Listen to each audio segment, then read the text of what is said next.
আনোয়ারায় মাছের প্রজেক্টে জলদস্যুদের হামলা, কয়েক লক্ষ টাকার মাছের পোনা ধ্বংস। অভিযোগ উঠেছে স্থানীয় কিছু নামধারী পাতি নেতাসহ জলদস্যুদের বিরুদ্ধে। চট্টগ্রামের আনোয়ারা থানার ৫ নং ওয়ার্ডের ৫ নং ইউনিয়নের বরুকচড়া এলাকায় পূর্ব শত্রুতার জের ধরে মোহাম্মদ খলিলুর রহমানের মাছের প্রজেক্টে রাসায়নিক দিয়ে কয়েক লক্ষ টাকার মাছের পোনা ধ্বংস করেন স্থানীয় জলদস্যুরা ও নামধারী কিছু রাজনৈতিক নেতারা।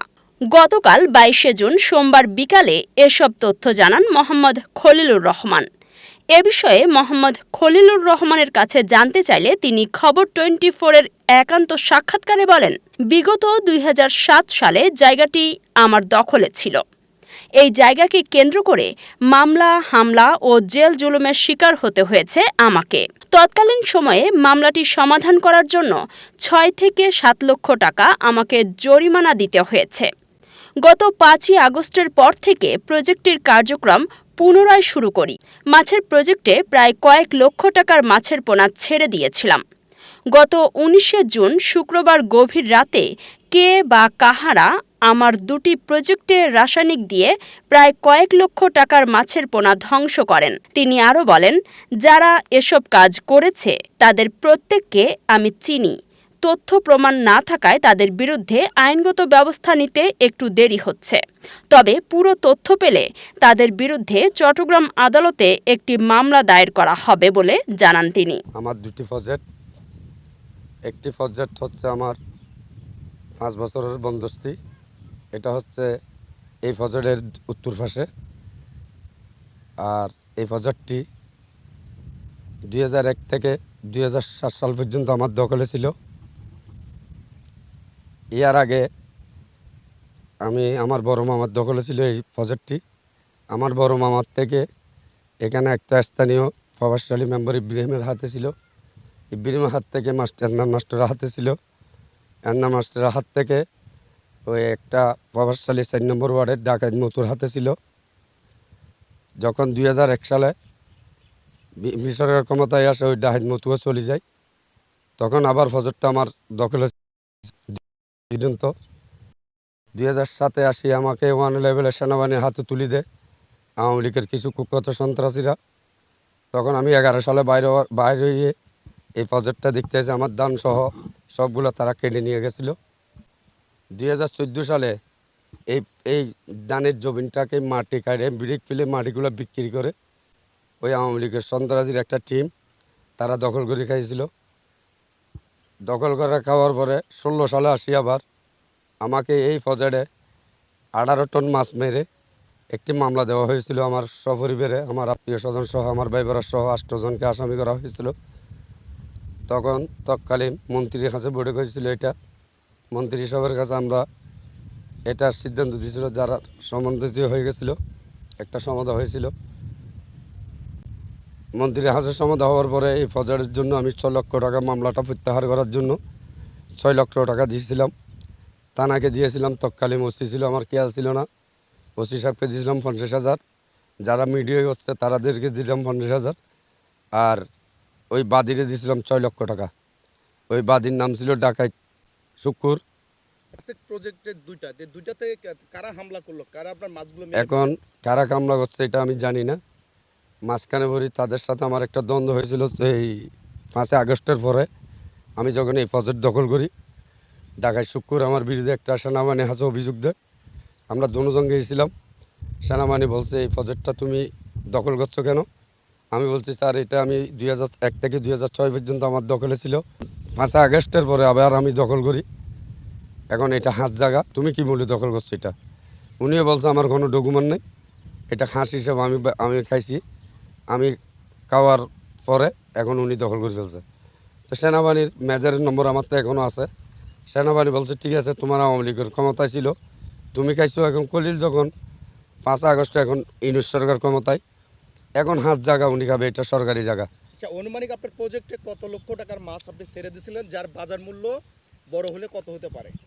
বড় হলে হমত একদম 10 হইতে 12 লাখ টাকার মাছ হইতো। দুটা ফজরে বীজ দিছে তারা, একটা ফজরে না, দুটা ফজরে। ইয়ার পাশাপাশি আমি এখানে বাদি আস পরে মাছগুলো খাই ফেলতেছে। এটা পোনা মাছ চাচ্ছি আমি এখনও মরা মাছ কিছু দেখা যাচ্ছে, ওই দেখেন ওই এখানে আরেকটা আছে মরা, ওই দেখেন আরেকটা মরা মাঝে।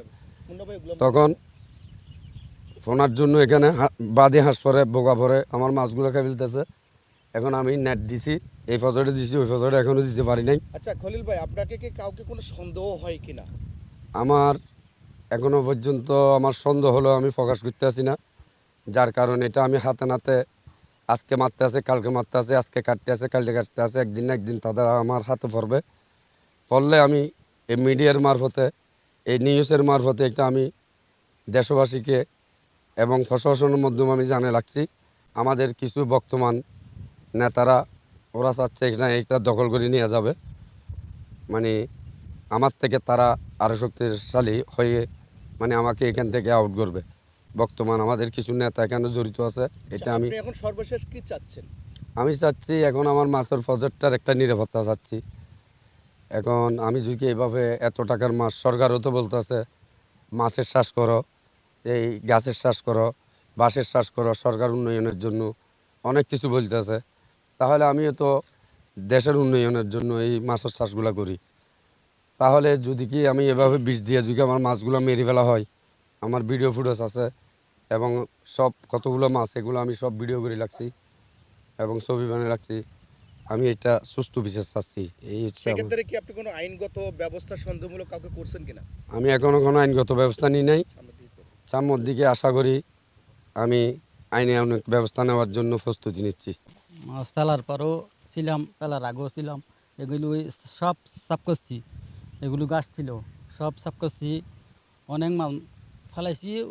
ওখান থেকে ফুলগুড়া আছে না, এখান থেকে একটা ফজর থেকে মাছ নিয়ে আসছি, এখানে ফেলাইছি 4-5 মন, ওইখানে ফেলাইছি বড় ছোটো 4-5 মন, সব বিষ দিয়ে মেরে ফেলছে। 2 দিন পরে এসে দেখি, কারা মেরে ফেলছে কাউকে সন্দেহ হয় কিনা?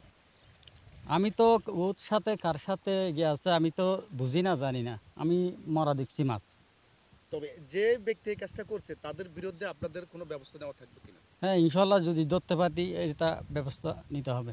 এটা হচ্ছে আমার মামা কলিরুর রহমান, উনি হচ্ছে আমার মামা। উনি হচ্ছে মানে অনেক টাকার মাছ ফেলছে এখানে প্রজেক্ট থেকে, একজনের প্রজেক্ট থেকে মানে কিছু মাল কিছু মন, এখানে 4-5 মন, ওইটাতে 4-5 মন এরকম মাছ ফেলছে। কারণ কে বা কারা রাতের অন্ধকারে বিষ ঢেলে পুকুরের মাছ সব ধ্বংস করে ফেলছে। এখন তো জানেন, এটা তো সরকারও বলে জানেন না, মাছ চাষ করেন, এ চাষ করেন। তো এভাবে যদি দেশের সম্পদ নষ্ট করে, ওনারা শত্রু থাকলে আমার মামার সাথে করুক, এভাবে নিরহ প্রাণী দিয়ে কি জন্য এই আক্রমণটা করবে কেন? হাজার হাজার মাছ ফেলে এখানে পুরো মুড়ি সিটাইয়ের মতো করে ফেলছে। এখন কথা হচ্ছে, যদি দ্বন্দ্ব থাকে আমার মামার সামনে সরাসরি যাও, সেই জন্য নিরীহ প্রাণীগুলোকে তুমি এভাবে মেরে ফেলবা, কারণটা কি এখানে? মনে করেন এটা মনে করেন বড় হইলে মেলা টাকা বেচা দিত, হয়তো মানুষের খাইতো, নানা খেলা খাই যেত, মানুষের সুষম খাদ্যটা যে পরিবর্তন হইতো।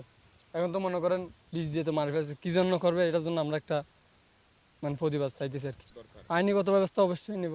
এখন তো আমরা তো পারবো না, আমরা যে মনে করেন হয়তো ভাড়া দিতে পারি, যে দেখলে ধরতে পারি, এটা তো আইনিগত ব্যবস্থা ছাড়া কোনো কিছু নাই। আর যেখানে সরকার বিরোধী কাজ করতেছেন, এটা আপনি মনে করেন যে মাছ চাষ করলো দেশের জন্য, উন্নয়নের জন্য, দেশের একটা হলে মনে করেন এই ফসলটা যদি একটা 1 কেজি মাছ বড় হয়, এটা তো দেশের জন্যই, এটা তো মনে করেন আমাদের জন্য না, দেশের জন্য। হয়তো বা সরকারিভাবে বা প্রাকৃতিকভাবে এই মাছগুলো বড় হবে, মানুষ যে পাবে। হ্যাঁ, তো মনে হয় ওই জিনিসগুলো, ওই সম্পদগুলো যে নষ্ট করতেছে এরা, কে বা কারা তো আমরা দেখি নেই, আন্তা যেমন দেখলে হয়তো বা বলতে পারবো যে কারা করছে। এখন তো মনে করেন মামার দুশ্মনের অভাব নেই, যে মামার সব দিক দিয়ে গিরি ধরে এই প্রজেক্ট কত টাকা, লক্ষ টাকার মাছ নষ্ট করে ফেলছে। এখন এটা আইনিগতভাবে ছাড়া আর আমাদের পক্ষ তো সম্ভব না।